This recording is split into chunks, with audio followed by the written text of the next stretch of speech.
Is this backdrop? Do we have like the weather behind me, or we have like winter? Blue screen, so we can play anything behind you. A UFK baseball field. No, absolutely not. I want like a lake and birds chirping. The last 5 years of my life, man, have been beyond my wildest dreams. Right? The life that God, recovery, Isaiah House has given me is it's been more than a blessing. It's actually been a miracle. In a Bible study, we were reading, we were talking about Philippians 3:17, and it talks about continuing to grow in your walk in faith and spirituality. And so that is what has kind of helped me develop the courage and the faith to take the next step. You know, even when I don't know what it's going to look like down the road, but trust in Him, because, you know, the past years, the relationships, the experience, the knowledge, everything that I've gained from Isaiah House and the people here in my walk with Christ have been absolutely just phenomenal, rewarding, and life-changing. I think that's the word that I'm really looking for. Because if you look at the guy today compared to 5 years ago when I first walked through the door, it's night and day. Not only have I gained weight, has my hair gotten thinner, but I'm a different person. My personality, the way I treat people, the way I look at life and situations, all that has changed. I feel like I've gained a better understanding of being humble, grateful, appreciative. It's the little things that matter to me now. And I've learned that I can't control so much in this world, but what I can control is my attitude and effort. And so if I continue to remind myself, you know, that's everything else is in God's hands. You know, the only thing that Troy can control is attitude and effort. Things just tend to work out. I'm excited about the future. I'm excited about today. You know, I'm sure I'm gonna get covered in silly string or string spray, whatever it is. But I'm looking forward to seeing everybody and hugging. I'm gonna try not to cry. I'm an ugly crier, but you know, most people know I'm an emotional guy, and I've learned that it's okay to wear your heart on your sleeve, even if my sleeves are too small. So, man, I'm so thankful for the journey, right? So many different people that I've met, and like you said, ways that have been impacted others in the community, because it's not about me anymore. And I'll give you a prime example. On Monday, I get a random text from a woman who says, "I know your dad.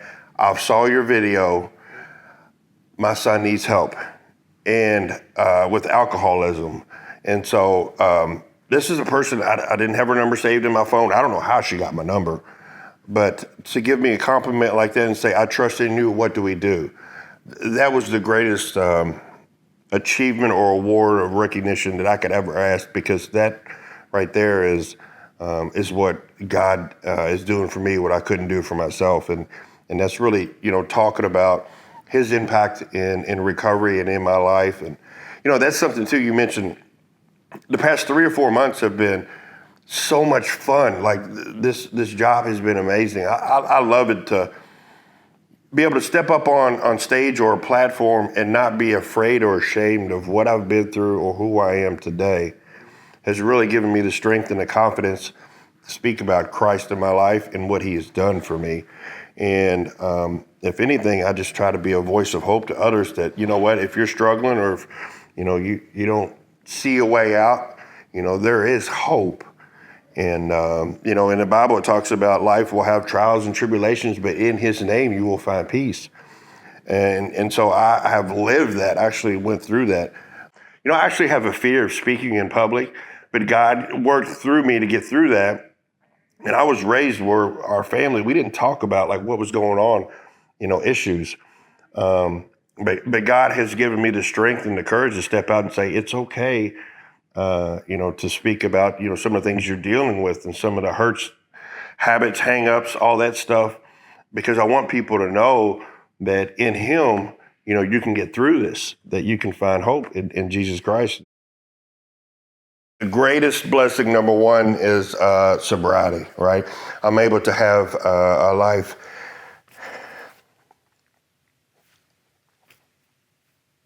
with my kids with my father. My mother no longer has to worry. With my sister, I mean, I could go down the list, but knowing that my children can call me at the drop of a hat and I'll be there, whether it's taking my son to orientation yesterday, buying him a sweatshirt in the bookstore, picking him up from football practice at 8:30. It's things like that that I missed out on for so long, but not the last 5 years.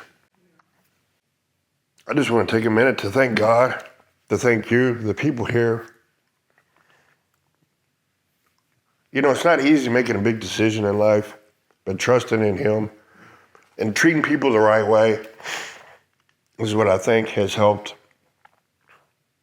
change my life and impact so many. You know, being a man of character, a man of integrity, treating people how I would want them to treat me, to treat my daughter, to treat my mom, my son, my dad. And so I'm just very thankful for this opportunity to live in His name, to become the man that He wanted me to be. And I'm so thankful for that. Even if it's, 60 pounds heavier, I call myself over 60. I'm just honored, and I want to thank each and every person who works at and who has worked at the Isaiah House, who's come through the doors before me. I'm appreciative. I'm thankful. I am honored. Until the next time, I'll never say I'll see you later, but it's I'll see you again soon. Stay blessed.